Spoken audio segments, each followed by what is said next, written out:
There's a heartbeat, louder than thunder. Revolution is in the air. There's a heartbeat deep inside our mother. Are you too cool to care? Heartbeat Alaska is brought to you in part by Coca-Cola.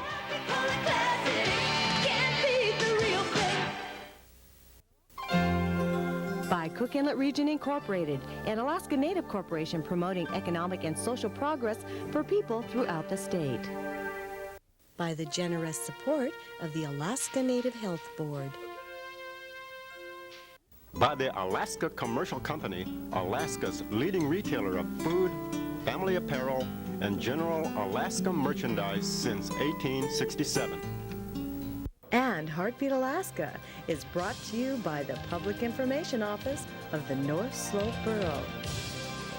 Hello and welcome to Heartbeat Alaska. I'm Jeannie Green, bringing you Native news across the North. Thank you so much for joining me.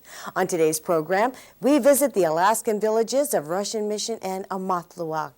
We have news from Job Corps, situated here in Palmer, Alaska. We have a new music video produced here by One Sky Productions, which is our production house, the people that bring you Heartbeat Alaska. And that's with the English Bay Band. They're from English Bay, now called Nanwalek, Alaska. All that plus much more, but first, here is Gary Fife with Native news across the nation.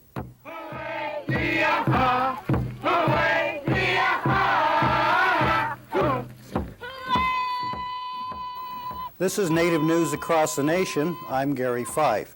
On Capitol Hill, tribal governments that operate high-stakes gaming halls and casinos are taking a hard line against a plan by some state governors to regulate tribal gaming on reservations. During hearings for amendments to the Federal Indian Gaming Regulatory Act, some governors called on Congress to clearly define what types of games they must consider allowing on reservations within their state borders. Marianne Estelle, representing the National Congress of American Indians, countered, testifying, saying that tribes had the inclination and capacity to manage their own affairs, including gaming. Congressional critics of tribal gaming say that that industry has outgrown all of its expectations and is a target for organized crime. The Senate Indian Affairs Committee is expected to unveil its planned changes to the Indian Gaming Regulatory Act in early June. If you're curious about what tribal gaming can mean to its individual members, there's a bit of information for you here. The Metawakan Sioux tribe, whose tiny reservation lies just south of Minneapolis, Minnesota, has been able to pave all the roads on its lands, set up a new tribal health clinic, and give a huge share of its profits to each of its 150 tribal members. Financial data released to a local newspaper revealed that during 1994 so far, each tribal member has received $400,000 from casino revenues. The Shakopee Sioux, as they're also known, were the first nation in the tribe to launch a high-stakes gaming operation. Before they opened their first high-stakes bingo hall, the tribe only had a landfill to generate money for the tribal treasury. Alaska Native claims for damages to their subsistence way of life from the 1989 Exxon Valdez oil spill are being fought in federal court. The Exxon Corporation is seeking to dismiss the last claims of Native peoples in a civil suit against the oil industry giant. Natives are seeking up to $225 million from the corporation for losses of subsistence shellfish grounds, fishing areas, and hunting in areas touched by the 11 million gallon oil spill. Lawyers for Exxon contend maritime laws prohibit those claims and that the data used in the Native case does not include figures for individual losses. Finally, the corporation says Natives have no more losses than commercial fishermen of Prince William Sound. There's been no word of when a federal judge will make a decision on the validity of the Native claims.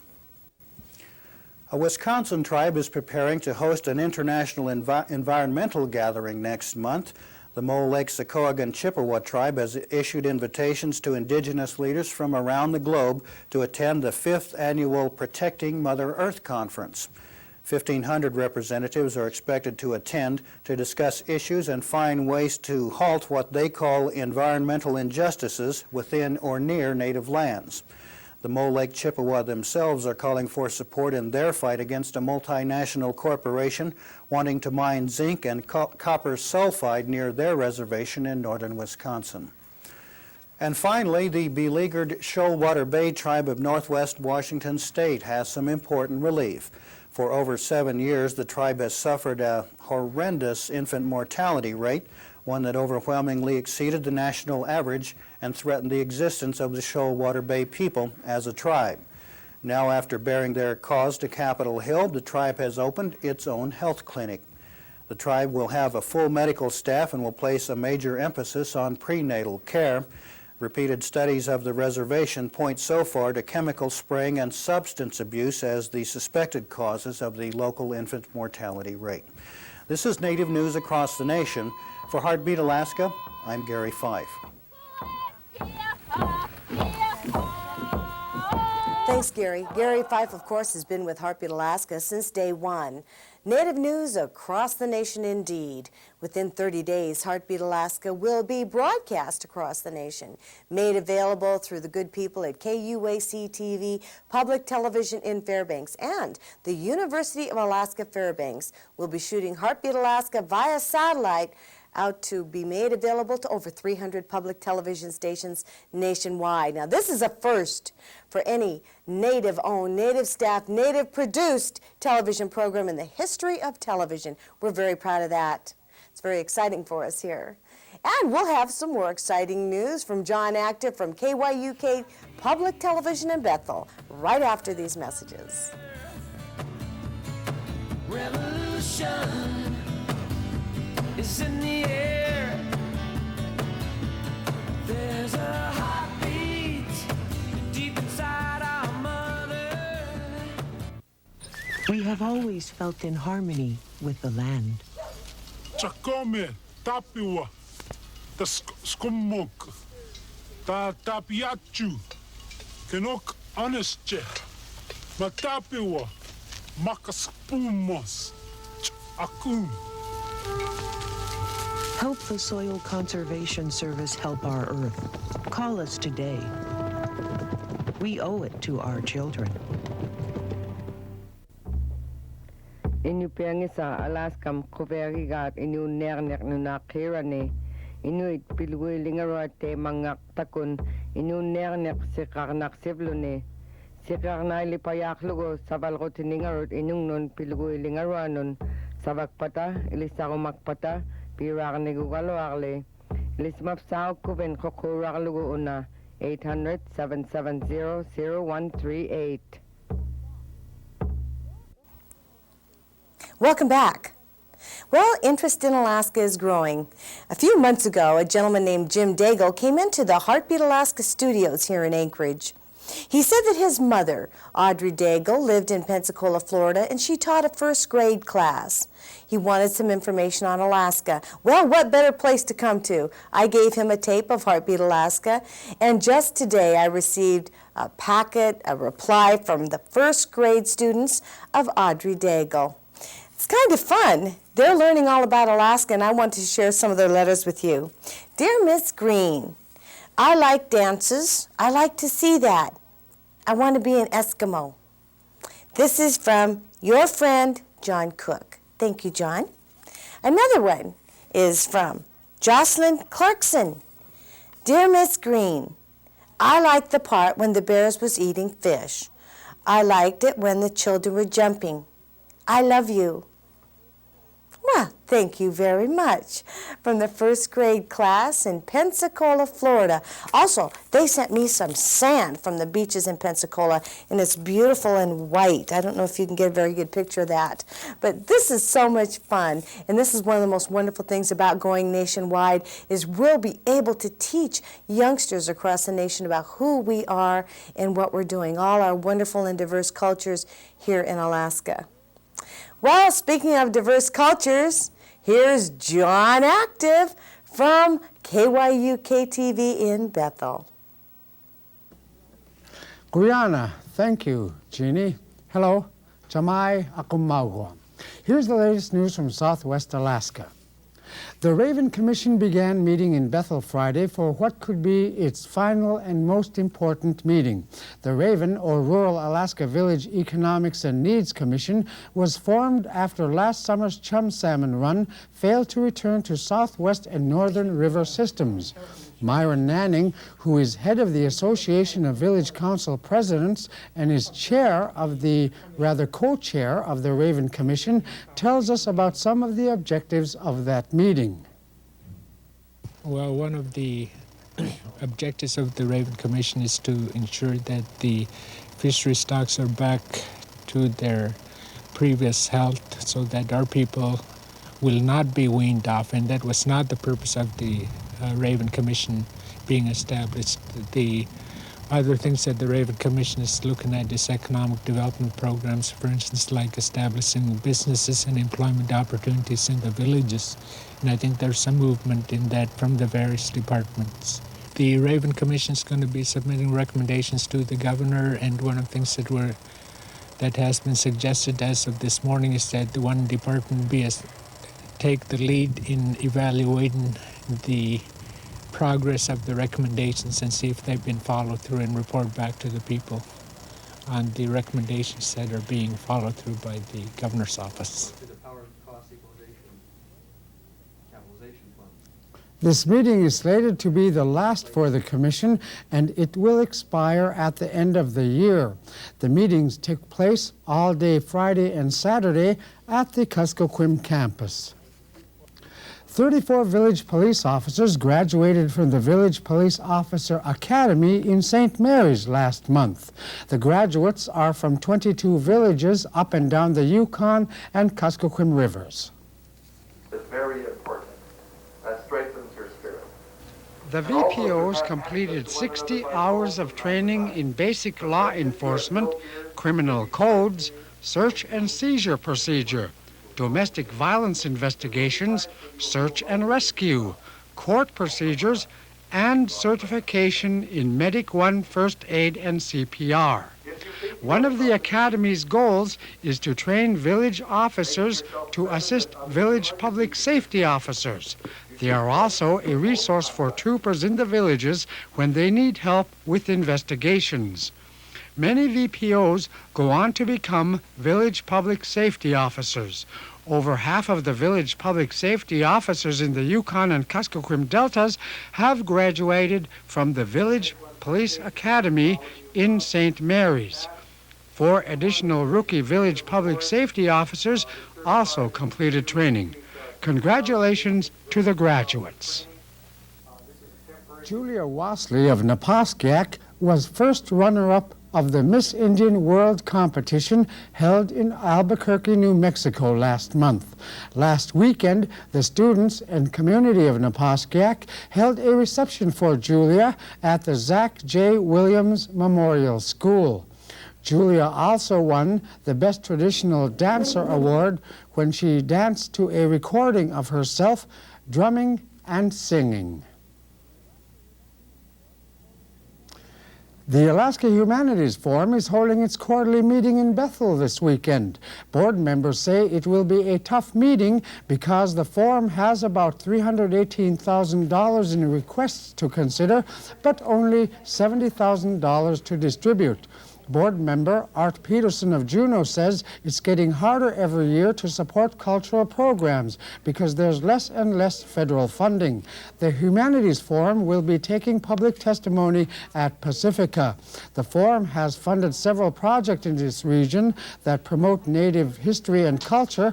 The Crossroads Alaska Traveling exhibit on the shared heritage of Alaska and Siberia, the publication of oral history from Tununuk, the translation and publication of oral traditions and ceremonies from Nunivak Island, and a 10-minute video presentation on the Eskimos of Alaska's Territorial Guard. Reporting from public radio and television station KYUK in Bethel, I'm John Active. Good night and good luck. Thank you, John. A little later in the program, we'll be showing you a video that we produced here in the studios of Heartbeat, Alaska. First, though, let's have a visit with Marianna Still from the Job Corps. It's been a dream of many Alaskans for a long time. Job Corps has been in existence for 30 years, but so many Alaskan students who have gone to training down south are homesick. A lot of times the training areas aren't compatible with the real market for jobs in Alaska. The climate's different. It's a long way from home. So the survival rate in Job Corps centers down south has been relatively poor.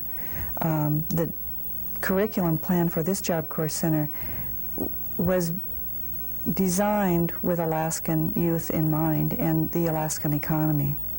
According to Marian Estelle, the program manager for Alaska's Job Corps, one of the most beneficial aspects of the new center is the academic programming, allowing one to get their diploma if they didn't have it before. It's part of the program, academic studies for those who haven't finished high school, and then also there is assessment for reading, writing, and math, so that even if a student has finished high school, if some of their specific skills are low, we want them to be competitive in the marketplace so that we will teach them in whatever areas they may.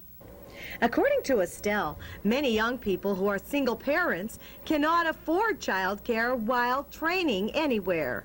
The Alaska Job Corps Center has taken special care to address these needs, making it possible for single parents or young parents to get the training they need. The Alaska Job Corps Center is that it includes residences and facilities for single parents, male or female, with 1 or 2 children. They will be able to live in the residence with their children, and then attached to that is the Early Childhood Center, the Child Development Center, which is co-located with a Head Start program. So there will be child care while the students are in training, as well as that will be used as a laboratory for the people who are studying early childhood development and Head Start teaching. Not only is a curriculum designed to suit Alaskans' needs, Job Corps also covers the cost of the training as well as paying transportation costs to and from the center. We pay for everything. It's part of what we do. We make the travel arrangements, all the expenses from the time students leave home until they get back home at the other end of it. Signing up is starting right now, officially Monday, February 14th. It's a very easy process. We have a toll-free number. We are happy to receive phone calls. We are happy to send materials out. Most job services offices have those. Many school counselors' offices have them. JTPA and the employment and training offices of the Native corporations can make those things available. It's wonderful. This training program is really excellent. The facility is wonderful. It's the best in the nation. Everything there was designed and planned for Alaska and for these particular needs. The latest update from Marian Estelle from Job Corps is that they've had strong applications from males and also from single parents. They're looking now for female applicants. In fact, if you're a female and you'd like training at the Job Corps in Palmer, Alaska, if you call now, you can get into the Midsummer Training Program, and there's no waiting list. If you need training and you'd like to go in the fall, also for females, the thing to do is to call now to avoid that waiting list for the fall, and that number is 800-478-0531. Let's travel now to Russian Mission. They had an alcohol and drug education program at a retreat called the Caico Retreat.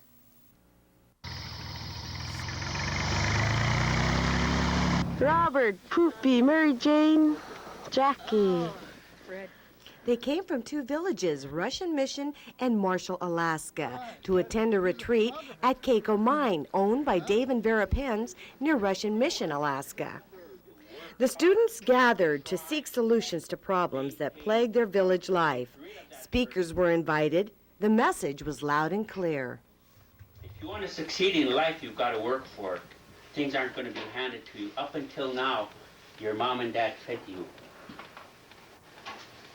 gave you a place to sleep, And you're going to be under their care, your grandparents or your guardians, you're going to be under their care a few more years. And you've got to learn to appreciate them. What value do you hold on your life? Our old people said that you're very precious, you're very valuable. So valuable that the elders would sacrifice themselves so that you could survive. How are you paying them back?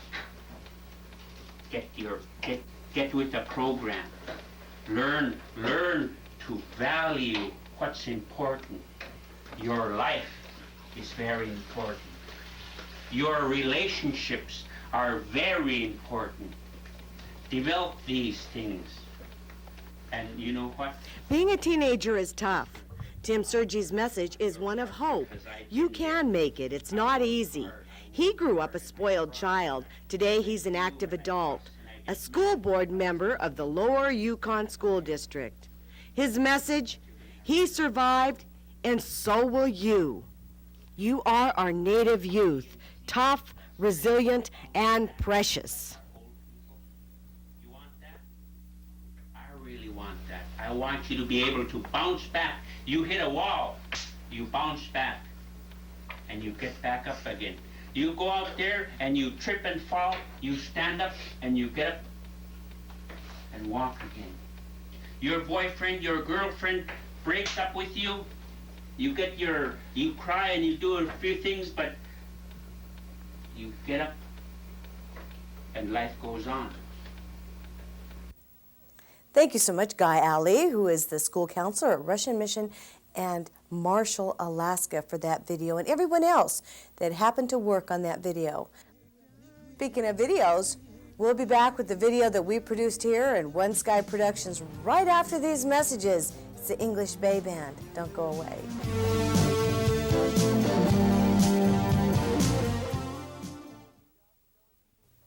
Vince, remember how we got our jobs telling people to buckle up? Yeah, it seems just like yesterday.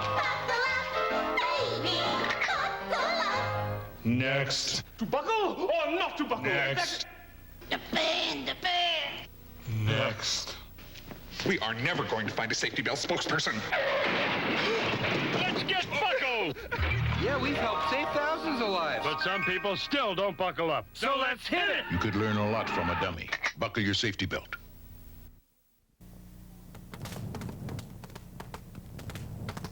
Fire can turn any room in your house into a death trap. Make sure your family knows 2 ways out of every room. Plan ahead for fire.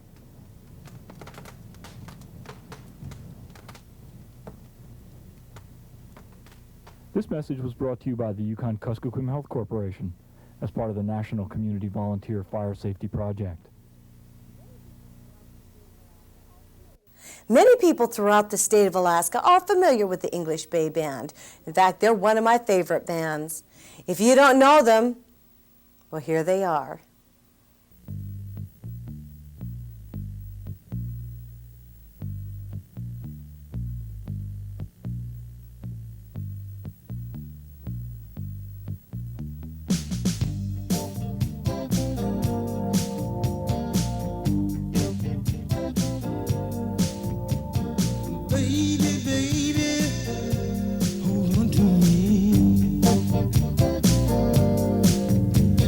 Something here, girl, I don't wanna see.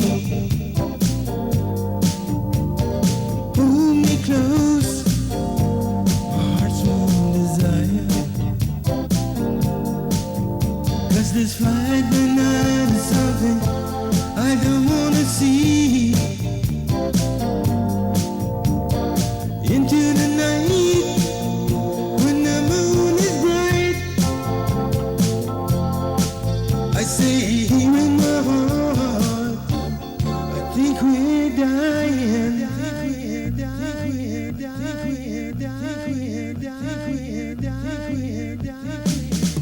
Baby, baby, baby, oh, don't you see? Your love is so cold, girl, and I'm not to be.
Wasn't that fun? Well, we had a lot of fun putting that together.